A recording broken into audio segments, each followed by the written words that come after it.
السلام علیکم ورحمۃ اللہ وبرکاتہ۔ میرے پیارے بچوں، آپ کیسے ہیں؟ میں بہت ہی خوش ہوں اس بات سے کہ ہمارا یہ دورہ قرآن ہو رہا ہے اور ہم قرآن کی ہر جز میں سے 1 یا 2 آیا پڑھ رہے ہیں۔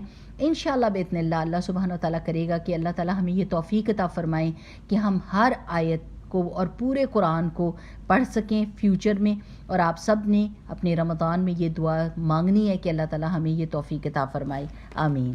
چلیں اب دعا پڑھ کے ہم اپنا 7واں جز شروع کرتے ہیں۔ رب اشرح لی صدری ویسر لی امری واحلل عقدۃ من لسانی یفقہوا قولی ربنا زدنا علما۔ میرے پیارے بچوں، اس آیت کو شروع کرنے سے پہلے ایک بات میں آپ کو ضرور بتا دوں گی، اور وہ یہ ہے کہ اللہ سبحانہ و تعالیٰ نے ہمیں ایسا دین دیا ہے جو آسانی سے ہم اس پر عمل کر سکتے ہیں۔ یہ ایک پریکٹیکل دین ہے۔ یہ آپ سے وہ کام کرنے کو نہیں کہتا جو بہت مشکل ہوں اور جو عام بندے نہ کر سکتے ہوں۔ اور جیسے بہت سارے ادیان میں آپ نے سنا ہوگا کہ ایسے ریلیجن ہیں دنیا میں جو کہتے ہیں کہ آپ دنیا کو چھوڑ دو، جنگلوں میں چلے جاؤ، تھوڑے سے کپڑے پہنو، کوئی کھانا نہ کھاؤ، بھوکے رہو اور غور و فکر کرو، تو تبھی آپ نیک بن سکو گے۔ اور آپ ذرا اسلام کو دیکھیے، اللہ سبحانہ وتعالیٰ ہم سے یہ نہیں کہتا، یہ عام بندے نہیں کر سکتے۔ 1-2 بندہ تو کر سکتا ہے لیکن سب لوگ تو نہیں کر سکتے۔ اس کا کیا مطلب ہے کہ کوئی بھی نیک نہیں ہوگا؟ اسلام ہمیں بتاتا ہے کہ ہم اللہ سبحانہ وتعالیٰ کی ساری نعمتوں کو یوز کر سکتے ہیں، استعمال کر سکتے ہیں۔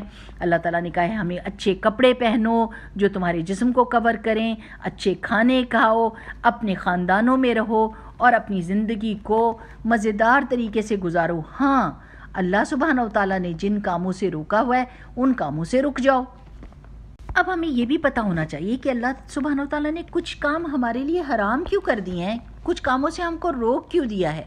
وہ اس لیے میرے پیارے بچوں کہ وہ کام ہمارے لیے نقصان دہ ہیں، وہ ہمیں تکلیف پہنچاتے ہیں، اور اللہ سبحانہ وتعالیٰ ہم سے بہت پیار کرتے ہیں اور وہ چاہتے ہیں کہ وہ ہمیں ان تکلیف دہ چیزوں سے بچا لیں۔ پیارے بچوں، کھانا ہماری زندگی کی بہت بڑی ضرورت ہے اور بہت ضروری ہے کہ ہم کھانا کھائیں تاکہ ہم زندہ رہیں، اور یہی کھانا ہمارے جسم کا حصہ بن جاتا ہے اور ہمارے سوچنے کی صلاحیت پر اثر انداز ہوتا ہے کہ ہم اگر اچھا کھانا کھاتے ہیں تو ہم اچھے طریقے سے سوچتے ہیں، اور اگر حرام کوئی کھانا کھاتا ہے تو وہ غلط طریقے سے سوچتا ہے۔ اللہ سبحانہ وتعالیٰ کو یہ بات پتہ تھی، اسی لیے اللہ سبحانہ وتعالیٰ نے ہمیں ہدایت دے دی کہ کون سی چیز کھانے کی ہے۔ تو ہم پڑھتے ہیں آیا نمبر 88، سورہ مائدہ کی آیا 88۔ اعوذ باللہ من الشیطان الرجیم، بسم اللہ الرحمن الرحیم۔ وَكُلُوا مِمَّا رَزَقَكُمُ اللَّهُ حَلَالًا طَيِّبًا وَاتَّقُوا اللَّهَ الَّذِي أَنْتُمْ بِهِ مُؤْمِنُونَ۔ اور اللہ نے جو حلال اور پاکیزہ رزق تمہیں کھانے کو دیا ہے اسے کھاؤ اور اس اللہ سے ڈرتے رہو جس پر تم ایمان رکھتے ہو۔ اب میرے پیارے بچوں، اللہ تعالیٰ نے ہمیں کہا ہے کہ حلال اور پاکیزہ چیزیں کھاؤ۔ حلال کا کیا مطلب ہے؟ ایک تو حلال کا مطلب یہ ہے کہ وہ پیسہ جو آپ اپنے کھانے کے لیے استعمال کر رہے ہیں، جو آپ نے ارن کیا ہے، جو آپ نے کمایا ہے، وہ سورس آف انکم بھی حلال ہونا چاہیے۔ یعنی آپ جو بھی جاب کر رہے ہیں وہ حلال کام ہونا چاہیے، حرام کام نہیں ہونا چاہیے۔ حرام کون سے کام ہوتے ہیں جس سے کوئی پیسہ کما سکتا ہے؟ یعنی جھوٹ بول کر، چوری کر کے، سود کا کاروبار کر کے، یا کوئی حرام چیزیں بیچ کے جو کمائی کی جاتی ہے وہ حرام ہوتی ہے۔ حلال وہ ہے جو انسان سچے طریقے سے، اچھے طریقے سے اللہ تعالیٰ کی ہدایت کے مطابق کماتا ہے۔ دوسری بات یہ کہ وہ جو کھانا کھایا جائے وہ بھی حلال ہو۔ جیسے اگر کوئی جانور ذبح ہوا ہے تو وہ پھر اللہ سبحانہ تعالیٰ کے حکم کے مطابق اس کو اللہ اکبر کہہ کے ذبح کیا گیا ہو تاکہ اس کا سارا خون اس کے جسم سے نکل جائے اور حلال طریقے سے اس کو ذبح کیا ہو۔ اور وہ جانور بھی حلال ہونا چاہیے جو آپ ذبح کر رہے ہیں، یعنی وہ بھیڑ یا بکری یا اس طرح کے جانور ہونے چاہیے۔ ٹھیک، اب طیب کیا ہوتا ہے؟ طیب وہ کھانا ہے جو پاکیزہ ہو، پاک طریقے سے پکایا ہو، ہماری صحت کے لیے اچھا ہو، مزے کا بھی ہو، خوبصورت بھی لگ رہا ہو، خوشبو بھی اچھی ہو، اور ہمارے جسم کو سوٹ کرتا ہو، وہ ہمیں تکلیف نہ دیتا ہو، وہ اس کھانے کو طیب کہتے ہیں۔ اور ساتھ ہی اللہ تعالیٰ نے یہ کہہ دیا کہ ایسے کھانے کھاؤ جو حلال اور طیب ہیں اور اللہ تعالیٰ سے ڈرتے رہو۔ اس کا مطلب ہے کہ اللہ تعالیٰ نے جو حدود مقرر کی ہیں کہ یہ نہیں کھانی چیز، اللہ سے ڈر کر اس چیز کو چھوڑ دو۔ یہ نہیں کہ اپنے کھانے کے ٹیسٹ کے لیے کہ وہ بڑا مزہ آئے گا، اور یہاں تو کبھی کبھی لوگ کہتے ہیں نا کہ ادھر تو دکانیں ہی نہیں ہیں حلال چیزوں کی، تو چلو حرام گوشت ہی خرید کے بسم اللہ پڑھ کے کھا لیتے ہیں۔ نہیں، ایسا نہیں کر سکتے، یہ اللہ تعالیٰ کی حدود ہیں، ان کو ہم توڑ نہیں سکتے۔ پیارے بچوں، یہ یاد رکھنا ہے کہ اللہ سبحانہ و تعالیٰ جب ہمیں کسی چیز سے روکتے ہیں تو وہ ہمارے لیے نقصان دہ ہوتی ہے۔ اللہ سبحانہ و تعالیٰ کا ہم نے یقین کرنا ہے، اللہ سبحانہ و تعالیٰ پر ایمان لانا ہے کہ اللہ تعالیٰ ہمیشہ ہمیں وہ حکم دیں گے جو ہمارے فائدے کا ہوگا۔ اللہ سبحانہ و تعالیٰ ہمارے بہترین دوست ہیں۔ اب سورہ مائدہ میں آگے ہی جا کر ایک اور بھی آیت آتی ہے جس میں اللہ سبحانہ و تعالیٰ فرماتے ہیں، اعوذ باللہ من الشیطان الرجیم، بسم اللہ الرحمن الرحیم، قل لا يستوي الخبيث والطيب ولو أعجبك كثرة الخبيث فاتقوا الله يا أولي الألباب لعلكم تفلحون۔ اس کا ترجمہ ہے، اے محمد صلی اللہ علیہ وسلم آپ کہہ دیجئے کہ پاک اور ناپاک ایک جیسے نہیں ہو سکتے، خواہ ناپاک کی کثرت تمہیں بھلی معلوم ہو، لہٰذا عقل والو اللہ سے ڈرتے رہو تاکہ تم کامیاب ہو سکو۔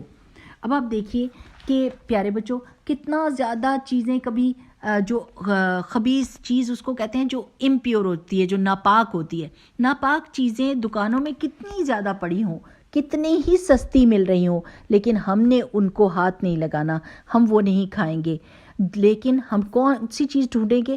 جو تھوڑی ہو اور جو پاک ہو اور جو مہنگی ہو سکتا ہے وہ مہنگی ہو، لیکن ہم اسی چیز کو لیں گے کیونکہ اللہ سبحانہ و تعالیٰ نے ہمیں ایسا ہی حکم دیا ہے۔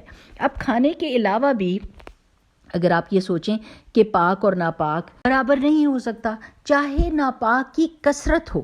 اب آپ اس میں مثال ایسے لے لیں کہ اگر آپ دکانوں پہ جاتے ہیں تو آپ کو پتہ چلے گا کہ کپڑے کس طرح کے بک رہے ہیں، اور بہت زیادہ دکانوں پہ اس طرح کے کپڑے ملیں گے جو چھوٹے ہوں گے، یعنی آپ کے سطر کو ڈھانپیں گے نہیں، جو ٹائٹ ہوں گے، بہت تنگ ہوں گے کہ آپ کے جسم کو دکھا دیں گے کہ آپ کا جسم کیا ہے، اور یا پھر سی تھرو ہوں گے، یعنی جس میں سے جسم دکھتا ہے۔ اب چاہے یہ کثرت سے ہر جگہ پہ ہر دکان پہ مل رہے ہوں، لیکن ہم نہیں لیں گے، ہم کہیں گے کہ ہمیں اللہ تعالیٰ سے ڈر لگتا ہے، اللہ تعالیٰ نے تو ایسا حکم نہیں دیا۔ چاہے ہمیں مہنگے کپڑے ملیں گے اور ہمیں وہ بہت کم دکانیں ہوں گی، ہم ان کو ڈھونڈیں گے اور وہاں سے وہ کپڑے لیں گے جو جسم کو ڈھانپنے والے ہوں گے، جو لمبے ہوں گے، ڈھکنے والے ہوں گے، اور جو کھلے ہوں گے کہ ہمارے جسم کا پتہ نہ چلے کہ کہاں سے شروع کہاں سے ختم۔ ٹھیک، ہم یہ نہیں کہہ سکتے کہ ایسے کپڑے سبھی پہن رہے ہیں، چھوٹے اور سی تھرو اور جو ہے ٹائٹ سب کپڑے پہن رہے ہیں تو میں کیوں نہ پہنوں، ایسا نہیں کہہ سکتے۔ کیوں؟ کیونکہ اللہ تعالیٰ نے ہمیں سورہ مائدہ میں یہ حکم دیا ہے کہ پاک اور ناپاک کبھی بھی برابر نہیں ہو سکتے، چاہے ناپاک کی کثرت ہی ہو۔ اور جیسے یہ دیکھیں کہ کچھ لوگ ایسے پروگرامز، ایسے شوز دیکھتے ہیں، ایسی موویز دیکھتے ہیں جو ناپاک ہوتی ہیں، اور سارے ہی دیکھ رہے ہوتے ہیں اور سوشل میڈیا پر اس کو ڈسکس بھی کر رہے ہوتے ہیں کہ ہم نے یہ والا شو دیکھا اور یہ ایکٹر بہت مشہور ہوا ہے اور یہ ایکٹریس مشہور ہوئی ہے۔ اب یہ ناپاک ہے اور یہ کثرت سے ہر جگہ پہ، کیونکہ ان کے شوز میں گندی زبان استعمال کی جاتی ہے، گندے کپڑے پہنے جاتے ہیں، گندے سینز دکھائے جاتے ہیں، چاہے پوری دنیا بھی اس کو دیکھ رہی ہو اور بہت سارے لوگ اس کو ڈسکس کر رہے ہوں، ہم نے کیا کہنا ہے؟ ہم نے یہ دیکھیں گے۔ کیوں؟ کیونکہ اللہ سبحانہ وتعالیٰ قیامت کے دن ہماری کانوں اور آنکھوں سے سوال پوچھیں گے، اور ہماری کان اور آنکھ اس وقت جاسوس کے طور پر، وہ اس دنیا میں جاسوس ہی ہے نا، سمجھے کہ وہ دیکھ رہے ہیں کہ آپ کیا کر رہے ہو، اور قیامت کے دن اللہ تعالیٰ جب ان کو زبان دے گا تو وہ بولیں گے کہ اللہ تعالیٰ ہم تو نہیں دیکھنا چاہتے تھے، اس بندے نے ہم کو دکھایا۔ تو ہم اس سزا سے بچنے کے لیے، کہ قیامت کے دن کی سزا سے بچنے کے لیے، ہم اس دنیا میں چاہے بہت سارے لوگ یہ پروگرامز دیکھ رہے ہوں گے، یہ شوز دیکھ رہے ہوں گے، ان کو ڈسکس کر رہے ہوں گے، ہم یہ کام نہیں کریں گے، کیونکہ اللہ تعالیٰ نے ہمیں حکم دیا ہے کہ ہم ناپاک سے دور رہیں۔ پھر یہ دیکھیں کہ بہت سارے لوگ گانے سنتے ہیں اور راک میوزک، ریپرز کو سنتے ہیں، اور وہ اتنی گندی لینگویج استعمال کرتے ہیں اور اتنے غلط باتیں بیچ میں فحش باتیں کرتے ہیں، تو ہم یہ نہیں کہہ سکتے کہ سارے بچے یہی کام کر رہے ہیں، سارے یہ لوگ یہ والا میوزک سن رہے ہیں، اور اگر میں ڈسکس نہیں کروں گا تو مجھے تو بیکورڈ سمجھیں گے کہ مجھے تو کچھ پتہ ہی نہیں دنیا کا. نو، ہم نہیں سنیں گے، چاہے اس کی کثرت بھی کیوں نہ ہو، چاہے بہت زیادہ لوگ یہ کام کر رہے ہیں، لیکن ہم یہ کام نہیں کرنے والے میرے پیارے بچوں، کیونکہ ہم نے قیامت کے دن اللہ سبحانہ تعالیٰ کو جواب دینا ہے. میرے پیارے بچوں، اللہ تعالیٰ نے اس میں عقل والوں کو مخاطب کیا ہے، اور ہم سب عقل والے ہیں. ہم نے ہر کام کرنے سے پہلے غور و فکر کرنا ہے، سوچنا ہے کہ کیا یہ پاک چیز ہے یا ناپاک چیز ہے، کیا یہ چیز مجھے فائدہ دے گی یا مجھے نقصان دے گی، اور ہماری غور و فکر کرنے کی وجہ سے ہم سزا سے بچ سکتے ہیں. اب آپ سے میں ایک کویشچن کرتی ہوں، یہ بات یاد رکھنی ہے کہ چاہے گندگی بہت زیادہ ہو رہی ہو، ہم نے اس گندگی کو قبول نہیں کرنا، ٹھیک ہے؟ اب یہ ایک سوال ہو سکتا ہے کہ کیا اللہ تعالیٰ نہیں چاہتے کہ ہم انجوائے کریں، ہم اپنی زندگی میں مزہ کریں؟ بالکل، اللہ سبحانہ تعالیٰ یہ چاہتے ہیں کہ ہم مزے سے اپنی زندگی گزاریں اور اس کو انجوائے کریں. اور اللہ تعالیٰ نے یہ ساری زمین، آسمان، سورج، چاند، ستارے، جانور، درخت، پانی، سمندر، سب کچھ ہمارے لیے بنایا ہے تاکہ ہم زندگی کو خوبصورتی سے گزاریں، مزے سے گزاریں. لیکن کچھ چیزوں سے اللہ سبحانہ تعالیٰ نے ہم کو منع کیا ہے، اور وہ اللہ تعالیٰ کی حدود ہیں کہ یہاں پر رک جاؤ، یہ کام نہ کرنا، کیونکہ وہ کام ہمارے لیے نقصان دہ ہوتا ہے. ارے بچوں، اگر ہم اللہ سبحانہ تعالیٰ کی باتیں سنیں اور انہوں نے جو ہدایت ہمیں دی ہے، جو راستہ دکھایا ہے، اس پر چلیں تو ہم محفوظ ہو جائیں گے اور ہم خوش ہو جائیں گے، ہمارا دل مطمئن ہو جائے گا اور ہم ایک بڑی مزیدار زندگی گزاریں گے. لیکن جو لوگ اللہ تعالیٰ کی نافرمانی کرتے ہیں اور اللہ تعالیٰ کی ہدایت کو نہیں مانتے، وہ مشکل میں پڑ جاتے ہیں، ان کا دل بے چین ہو جاتا ہے. وہ ایسے لوگوں کی صحبت میں چلے جاتے ہیں جہاں پر جا کر وہ خوشی ڈھونڈنا چاہ رہے ہوتے ہیں لیکن ان کو ملتی نہیں، اور ان کو بہت زیادہ ڈس اپوائنٹمنٹ ہوتی ہے، اور ان کی زندگی ایک خراب اور مشکل والی اور بے چین زندگی ہو جاتی ہے. اس لیے میرے پیارے بچوں، ہم کو یہ یقین ہونا چاہیے کہ ہمارا دین، ہمارا اسلام ہمیں ہر اس چیز کی اجازت دیتا ہے جو ہمارے اپنے لیے فائدہ مند ہے اور ہمیں خوشی اور اطمینان دینے والی ہے، اور ہر اس چیز سے روکتا ہے جو ہمیں نقصان پہنچا سکتی ہے. الحمدللہ کہ اللہ سبحانہ وتعالیٰ نے ایک بہت ہی پیارا دین ہم کو دیا ہے. چلے میرے پیارے بچوں، اگلی دفعہ تک کے لیے اجازت دیں. السلام علیکم ورحمۃ اللہ وبرکاتہ. سبحانک اللہم و بحمدک، نشہد ان لا الہ الا انت، نستغفرک و نتوب الیک.